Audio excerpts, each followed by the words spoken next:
Hello friends, Vishnu Shalini latest review. സത്യാമ്മയുടെ വീട്ടിൽ വന്ന CI റസാഖ് എല്ലാവരോടും പറയാം, അറിയാവുന്ന പോലുള്ള കാര്യങ്ങൾ എന്നോട് പറഞ്ഞാൽ എത്രയും പെട്ടെന്ന് ഈ കേസ് അങ്ങ് അവസാനിപ്പിക്കായിരുന്നു.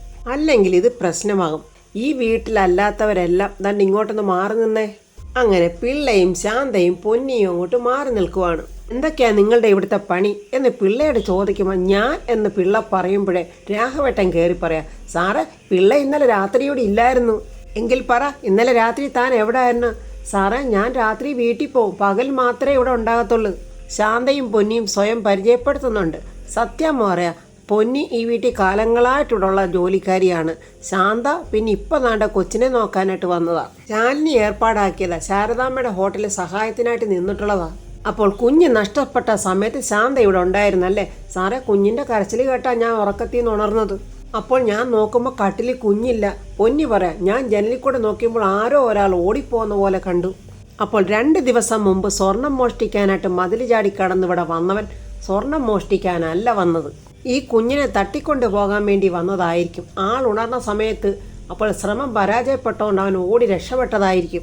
അങ്ങനെയാണെങ്കിൽ അവന് സഹായിയായിട്ട് ഇവിടെ ആരോ ഉണ്ട്, അല്ലെങ്കിൽ അവൻ വീണ്ടും വരില്ലല്ലോ. ആ സമയത്ത് ശാന്തയുടെ ഫോണിലോട്ടൊരു കോൾ വരുന്നുണ്ട്. റസാഖ് ശാന്തയെ നോക്കുന്ന, ശാന്ത ഫോൺ എടുക്കുന്നില്ല.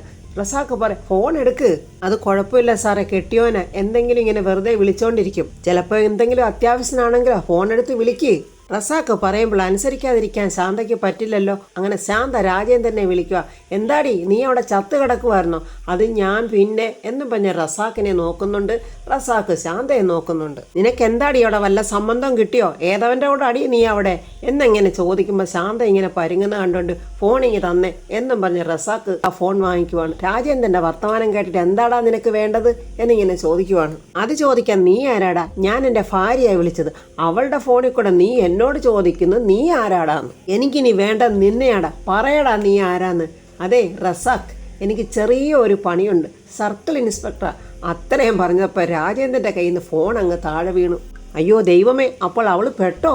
റസാഖ് രാജേന്ദ്രനെ വിളിക്കുമ്പോൾ ഫോൺ കട്ട് ചെയ്യുവാണ്. വീണ്ടും വിളിക്കുമ്പോൾ സ്വിച്ച് ഓഫും ചെയ്ത്. റസാഖ് ഫോൺ ശാന്തയുടെ കൈ കൊടുത്തിട്ട് പറഞ്ഞു, ഫോൺ സ്വിച്ച് ഓഫ് ആക്കി. അവൻ എന്താ പണി? ഒരു പണിക്കും പോവില്ല സാറേ, കുടിയനാ. കള്ളകത്ത് എന്നാൽ എന്നെ ഇങ്ങനെ വിളിച്ച് ചീത്ത പറയും സാറേ. അപ്പോൾ റസാഖ് പറയാം, ഞാൻ ഇനിയും വരും, കുഞ്ഞ് എവിടെ ഉണ്ടെന്ന് അറിയുന്നത് വരെ ഞാൻ ഇവിടെ വന്നുകൊണ്ടിരിക്കും. അന്നേരം ഞാൻ ചോദിക്കുന്ന ചോദ്യത്തിന് കൃത്യമായി ഉത്തരം കിട്ടിയില്ലെങ്കിൽ എന്നിങ്ങനെ ദേഷ്യത്തോടെ അവരെ നോക്കി പറയുന്നുണ്ട്. സത്യാമ്മയോട് പറയാം, വിഷമിക്കേണ്ട, പരിഹാരം ഉടനെ ഉണ്ടാക്കാം. ഇഞ്ചി തിന്ന കുരങ്ങിനെ പോലെ തന്നെ രാഘവേട്ടൻ കള്ളത്തരമൊക്കെ മറച്ചിങ്ങനെ നോക്കിയിരിക്കുക. സത്യാമ്മ പറയുക, നമുക്ക് ഇത്രയാ കുഞ്ഞിനെ കാണാഞ്ഞപ്പോൾ സങ്കടമെങ്കിൽ ആ കുഞ്ഞിൻ്റെ അമ്മയും ശാലിനി ഇതൊക്കെ എങ്ങനെ സഹിക്കും? സത്യാമ്മ ദേഷ്യത്തോടെ പറയാം, ആ കുഞ്ഞിനെ എടുത്തുകൊണ്ട് പോയവൻ ആരായാലും അവൻ്റെ തലയിൽ ഇടുത്തി വീഴത്തതേ ഉള്ളൂ. പിള്ള ഇങ്ങനെ ഞെട്ടി നിൽക്കുക. അവരെല്ലാവരും അങ്ങനെ അകത്തോട്ട് പോയപ്പോൾ രാഘവേട്ടൻ തന്നെ പിള്ളയെ വിളിച്ചിട്ട്, ഇടോ ഇതൊക്കെ കുഴപ്പമാവോ? സാർ ഒന്നുകൊണ്ടും പേടിക്കണ്ട, എന്തൊക്കെ വന്നാലും ഈ പിള്ള ഡീൽ ചെയ്തോളാം. സാറൊന്നും അറിഞ്ഞിട്ടില്ല, ഞാനും ഒന്നും അറിഞ്ഞിട്ടില്ലേ നാമനാരായണ. അങ്ങനെ അരുണയും കൃഷ്ണമൂർത്തിയും കൂടെ അമ്മ തൊട്ടിലെടുത്തോട്ട് വന്നിരിക്കുവാണ്. അപ്പോൾ അവിടുത്തെ ഉദ്യോഗസ്ഥൻ ചോദിക്കുന്ന, കളക്ടർ ശാലിനി മാഡം പറഞ്ഞ ആളാണോ? അതെ, ഞാനാണ് അഡ്വക്കേറ്റ് അരുണ കൃഷ്ണമൂർത്തി. ഇതെൻ്റെ ഹസ്ബൻഡ് കൃഷ്ണമൂർത്തി. സൂപ്രണ്ട് 1-2 പ്രാവശ്യം നിങ്ങളെക്കുറിച്ച് ചോദിച്ചിരുന്നു. ഞാൻ ഇവിടോട്ട് വരാനായിട്ട് ഒരുങ്ങുമ്പോൾ വീട്ടിലോട്ട് 2-3 കക്ഷികൾ വന്നിരുന്നു. പക്ഷെ അവരെ തീരെ ഒഴിവാക്കാൻ പറ്റാത്തത് കൊണ്ട് എനിക്ക് നോക്കേണ്ടി വന്നു. അതുകൊണ്ടാണ് കുറച്ച് വൈകിപ്പോയത്. നിങ്ങളുമായിട്ടുള്ള കൂടിക്കാഴ്ചയ്ക്ക് ശേഷം സൂപ്രണ്ടിന് എവിടെയോ പോകാനുണ്ടെന്ന് തോന്നുന്നു. അങ്ങനെ അരുണയും കൃഷ്ണമൂർത്തിയും കൂടെ സൂപ്രണ്ടിൻ്റെ അടുത്ത് വന്നിരിക്കുവാണ്. ബിസിനസ്സും ന്യായവീതം രണ്ടുപേരുടെയും തിരക്കിനിടയിൽ കുടുംബജീവിതത്തിന് സമയം കിട്ടാറുണ്ടോ? പ്രത്യേകിച്ച് ഒന്നിനും സമയം കിട്ടാത്ത ഈ ലോകത്ത്. അത് കേട്ടിട്ട് അരുണ പറയാൻ, ഞങ്ങൾക്ക് ഈ 2 കാര്യവും ഞങ്ങളുടെ ജീവിതത്തിലെ 2ാം സ്ഥാനമാണ്. ഞങ്ങളുടെ കുടുംബജീവിതത്തിന് തന്നെയാണ് ഞങ്ങൾ കൂടുതൽ ഇമ്പോർട്ടൻസ് കൊടുക്കുന്നത്. അതുകൊണ്ടാണ് ഒരു കുഞ്ഞിനെ അഡോപ്റ്റ് ചെയ്യണമെന്നും ഞങ്ങളുടെ ജീവിതം സന്തോഷകരമാക്കണമെന്നും ഞങ്ങൾ ആഗ്രഹിക്കുന്നത്. മൂർത്തി പറയാം, ജീവിതത്തിൽ പണം മാത്രം പോരല്ലോ സാർ, അത് അനുഭവിക്കാനുള്ള ആളും വേണ്ടേ? നിങ്ങളുടെ ഫാമിലി ബാക്ക്ഗ്രൗണ്ടൊക്കെ ഞങ്ങൾ വായിച്ച് മനസ്സിലാക്കി. എന്നാലും എൻ്റെ ഈ സ്ഥാനം നിങ്ങളെ ചില കാര്യങ്ങൾ അറിയിക്കാനും ചുമതലപ്പെടുത്തിയിട്ടുണ്ട്. അരുണ പറയുന്നുണ്ട്, അതൊക്കെ തീർച്ചയായിട്ടും വേണം സാർ. പരസ്പരം എല്ലാം മനസ്സിലാക്കിയിട്ട് വേണം അതിനു വേണ്ടിയിട്ടുള്ള സർട്ടിഫിക്കറ്റ് എല്ലാം വേണ്ടത്. സൂപ്രണ്ട് പറയുക, ഒരു കുട്ടിയെ ദത്തെടുക്കാൻ വരുമ്പോൾ കുട്ടിയുടെ സുരക്ഷിതത്വവും ഭാവിയും മുൻനിർത്തി നിയമപരമായും മാനസികമായും നിരവധി മുൻകരുതലുകൾ എടുക്കേണ്ടതുണ്ട്. അതിലേറ്റവും പ്രധാനം ഒരു പുതിയ സാഹചര്യത്തിലോട്ട് മാറുമ്പോൾ കുട്ടിക്കിടയുണ്ടാകാനുള്ള മാനസിക ബുദ്ധിമുട്ടുകൾ മുൻകൂട്ടി നമ്മൾ കാണേണ്ടി വരും. കുട്ടിയെ പെട്ടെന്നൊരു ദിവസം പുതിയ ആൾക്കാരോടൊപ്പം ഞങ്ങൾ വിട്ടയക്കാറില്ല. പകരം ദത്തെടുക്കാൻ വന്നവരുമായിട്ട് കുട്ടിയായിട്ട് ഇടപഴകുന്ന 1-2 അവസരം ഞങ്ങൾ സൃഷ്ടിക്കും. ഈ മാച്ചിങ് പ്രോസസ്സിൽ ഞങ്ങൾക്ക് മനസ്സിലാക്കാം ഈ കുട്ടി നിങ്ങളുമായിട്ട് എത്രത്തോളം പൊരുത്തപ്പെട്ട് ജീവിക്കുമെന്ന്. അതിനുവേണ്ടി നിങ്ങൾ രണ്ടുപേരും സമയം കണ്ടെത്തേണ്ടി വരും. തീർച്ചയായും ഞങ്ങൾക്ക് രണ്ടുപേർക്കും അതിൽ സന്തോഷമേ ഉള്ളൂ. ഞങ്ങൾക്ക് കുട്ടികളെ ഒന്ന് കാണാം. തീർച്ചയായിട്ടും. അപ്പോൾ അവിടെ നിൽക്കുന്ന ഉദ്യോഗസ്ഥനോട് പറയുന്നുണ്ട്, ഇവരെ കൊണ്ടുപോയി കുട്ടികളെ ഒന്ന് കാണിക്കും. ഏത് കുട്ടിയാണ് വേണ്ടതെന്നുള്ളത് ആ കുട്ടികളുടെ മുന്നിൽ വെച്ച് പറയിപ്പിക്കരുത്. അരുണ പറയാം, സാറേ ഒരു റിക്വസ്റ്റ് ഉണ്ട്. അതെന്താ? സാറിപ്പോൾ കാണിക്കാൻ പോകുന്ന ഒരുപക്ഷെ കുറച്ച് മുതിർന്ന കുട്ടികളാണ്. അതെ, 3 വയസ്സ് മുതൽ ഒരു 5 വയസ്സ് വരെയുള്ള. സാറേ, ഞങ്ങൾക്ക് വേണ്ടത് എൻ്റെയും മൂർത്തിയുടെയും കുഞ്ഞായി വളരുന്ന ഒരു കുഞ്ഞിനെയാണ്. ഒരമ്മയുടെ സ്നേഹവും അച്ഛൻ്റെ സ്നേഹവും ഓർമ്മ വെച്ച് വരുമ്പോൾ തന്നെ ആ കുഞ്ഞിന് കിട്ടണം.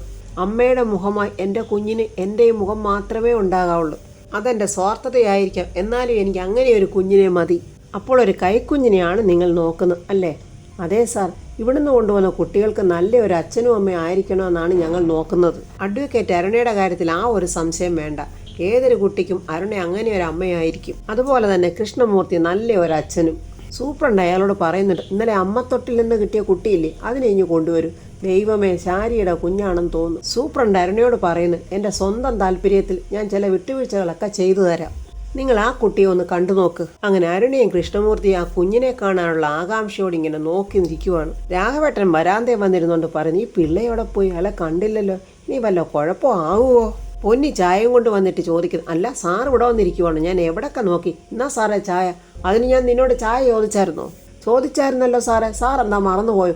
ആണോ, എന്നാ ഇങ്ങിതാ ചായ എന്നും പറഞ്ഞ് രാഘവേട്ടൻ ചായയൊക്കെ മേടിച്ച് കുടിക്കുവാണ്. എൻ്റെ ആ വർത്തമാനത്തിൽ എന്തോ ഒരു പന്തികേട് പോലെ പൊന്നി ചോദിക്കും, സാറിന് ഇത് എന്തു പറ്റി? അപ്പോൾ പിള്ളേ അങ്ങോട്ട് വരുന്നുണ്ട്. പെട്ടെന്ന് വെപ്രാളം പിടിച്ച് രാഘവേട്ടൻ എഴുന്നേറ്റിട്ട്, എടോ പിള്ളേ, താൻ എവിടായിരുന്നു? തന്നെ കാണാത്തോണ്ട് വല്ലാത്ത ഒരു വെപ്രാളമായിരുന്നു. പിള്ള വലിയ ഗൗരവത്തിൽ അങ്ങോട്ട് വന്നിട്ട് പൊന്നിയടി ചോദിക്കും, ഇവളെന്തിനാ എവിടെ നിൽക്കുന്നത്? അത് ഞാൻ സാറിന് ചായ കൊടുക്കാൻ വന്ന്. കൊടുത്തില്ലേ? എന്നാൽ പൊയ്ക്കൂടെ? പിള്ളച്ചേട്ടൻ എന്തിനാ എന്നോട് ചൂടാകുന്നത്? നീ വെറുതെ രാഘവൻ സാറിനോട് അതുവിനും ചോദിക്കാതെ നീ എന്തെങ്കിലും പോയി വേല നോക്കിക്കേ. രാഘവേട്ടൻ്റെയും പിള്ളയുടെയും ആ അഭിനയമൊക്കെ കണ്ടിട്ട് പൊന്നിക്ക് എന്തോ ഒരു സംശയം. ഒരു കാര്യസ്ഥം വന്നിരിക്കും എന്നും പറഞ്ഞ് ദേഷ്യത്തെ പൊന്നി അങ്ങ് പോയി. എടോ പിള്ളെ, താൻ എവിടെ പോയി കിടക്കുമായിരുന്നു? സാറേ, ഇത് വളരെ രഹസ്യമായി ചെയ്ത ഏർപ്പാടാ. സാർ ഇത് പരസ്യമായിട്ട് പാട്ടാക്കുവോ? എന്നാലും ആകെ ഒരു ടെൻഷനോടോ. സാറേ, ആരെന്ത് ചോദിച്ചാലും നമ്മളൊന്നും അറിഞ്ഞിട്ടില്ലേ നാമനാരായണെന്നും പറഞ്ഞ് ഇരുന്നോണം. ഞാൻ പറഞ്ഞതൊക്കെ കേട്ടല്ലോ? ആ കേട്ട്. ഇനിയിപ്പോൾ സാറിന് ടെൻഷനൊന്നും ഇല്ലല്ലോ. സാറിവിടെ ഇരിക്കണ്ട, നമുക്ക് അകത്തു പോയിരിക്കാം. എടോ പിള്ളെ, ഞാനൊരു മനസമാധാനത്തിന് വേണ്ടി ചോദിക്കുക, താൻ ആ കുഞ്ഞിനെ എന്തുവാടോ ചെയ്തത്? എൻ്റെ പൊന്നു സാറേ, ഒന്നും മെല്ലപ്പറ. സാറ് പേടിക്കുന്ന പോലെ ഒന്നും നടന്നിട്ടില്ല. ഞാൻ ആ കുഞ്ഞിനെ സുരക്ഷിതമായ ഒരു സ്ഥലത്ത് ഏൽപ്പിച്ചിട്ടുണ്ട്. എടോ എവിടാടോ ഏൽപ്പിച്ചിരിക്കുന്നത്? സാറേ, ഒന്നും മെല്ലപ്പറ. സാറ് വിചാരിക്കുന്ന പോലെ ഒന്നും നടന്നിട്ടില്ല. ചേടാ, ഇതൊരു വല്ലാത്ത കഷ്ടമായി പോലെ. സാറേ, ഒന്നും മിണ്ടാതിരിക്കും, അതൊക്കെ സേഫാ. സാറൊരു കാര്യം മനസ്സിലാക്കുക, നമ്മൾ എപ്പോഴും ആ കുഞ്ഞിൻ്റെ കാര്യം പറഞ്ഞുകൊണ്ടിരുന്നാലേ ആർക്കെങ്കിലുമൊക്കെ സംശയം തോന്നും. ആ കൊച്ചെവിടാന്ന് അറിയാനുള്ളൊരാഗ്രഹം കൊണ്ടല്ലേ ഞാൻ ചോദിച്ചത്. സാർ ഇനി എന്നോട് അതിനെക്കുറിച്ച് ചോദിക്കരുത്, ഞാൻ പറഞ്ഞു തരില്ല. കുട്ടികളില്ലാത്തൊരു കുടുംബത്തിനെ വളർത്താൻ ഏൽപ്പിച്ചിരിക്കുക. അവരതിനെ പൊന്നുപോലെ നോക്കുന്നത് കണ്ടിട്ടാണ് ഞാൻ ഇങ്ങോട്ട് പോകുന്നത്. എവിടെങ്കിലും പോയി ജീവിക്കട്ടെ സാറേ. അത് ശരിയാടോ പിള്ളേ, എവിടെങ്കിലും അത് ജീവിച്ചോട്ടെ. എല്ലാത്തിനും ദൈവം ഉണ്ടല്ലോ എന്നും പറഞ്ഞ് രാഘവേട്ടൻ എഴുന്നേറ്റങ്ങ് പോയി. പിള്ള പറയാം, ഇങ്ങനെയൊക്കെ പറഞ്ഞില്ലെങ്കിൽ രാഘവൻ സാറ് പിന്നെ അതിനെക്കുറിച്ച് ചോദിച്ചുകൊണ്ടേയിരിക്കും. ചിലപ്പോൾ കാര്യങ്ങളൊക്കെ മറ്റുള്ളവരെ അറിയിക്കുകയും ചെയ്യും. അതുകൊണ്ട് തൽക്കാലം അതൊന്നും വേണ്ട. കൊച്ചിൻ്റെ കാര്യത്തിൽ എന്താ സംഭവിച്ചതെന്ന് തൽക്കാലം ഞാൻ മാത്രം അറിഞ്ഞാൽ മതി. പിള്ള അപ്പോഴും ഓർക്കുവാണ്, ശാന്ത കുഞ്ഞിനെ കട്ടിലിൽ കിടച്ചിട്ട് രാജേന്ദ്രനോട് സംസാരിക്കാനായിട്ട് പോയ തക്കം നോക്കിയാണ് ആ റൂമിൽ ഒളിച്ചിരുന്ന പിള്ള കുഞ്ഞിനെ എടുത്തുകൊണ്ട് ഓടിയത്.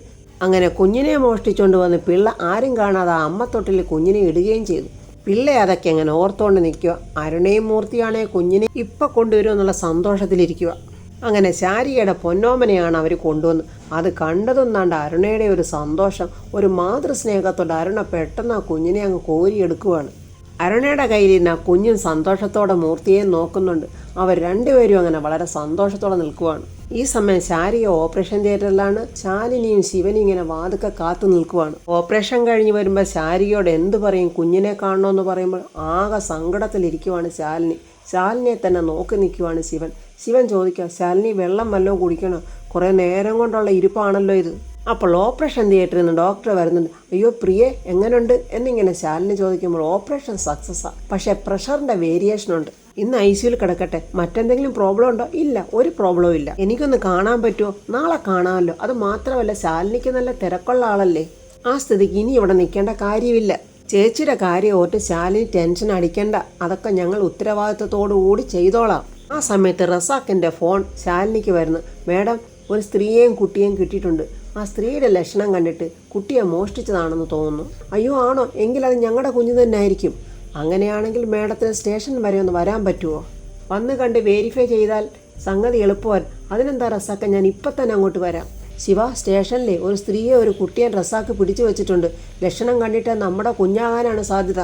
എങ്കിൽ നമുക്ക് ഉടനെ പോകാം എന്നും പറഞ്ഞ് ശിവനും ശാലിനിയും പോവുക. ഈ സമയത്ത് അരുണയും മൂർത്തിയും കൂടെ ശാരിയുടെ കുഞ്ഞിനെ ഇങ്ങനെ ലാളിക്കുക.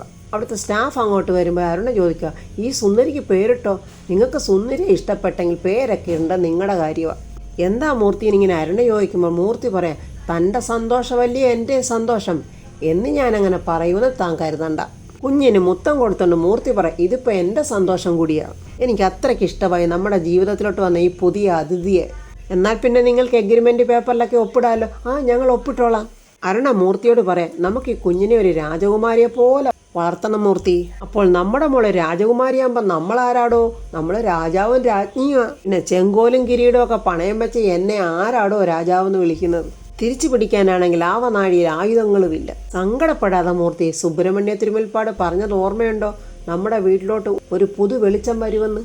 ഇത് ഈ മോളുടെ വരവാണെങ്കിലോ, മൂർത്തിയുടെ എല്ലാ കടങ്ങളും സങ്കടങ്ങളും മാറ്റുന്നത് ഈ കുഞ്ഞിൻ്റെ വരവോടുകൂടിയാണെങ്കിലോ? അരുണെ, താൻ എനിക്ക് വീണ്ടും വീണ്ടും ആശകൾ തരികയാണോ?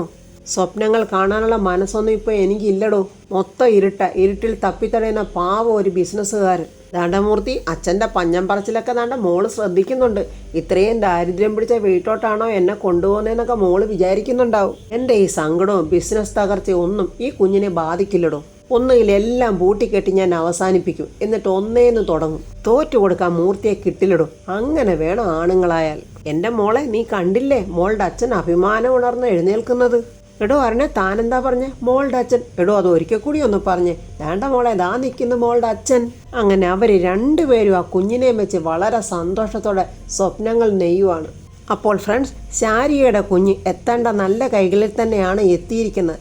എന്നാലും സ്വന്തം പെറ്റമ്മ ആ കുഞ്ഞിനെ കാണാതെ സഹിക്കുമോ?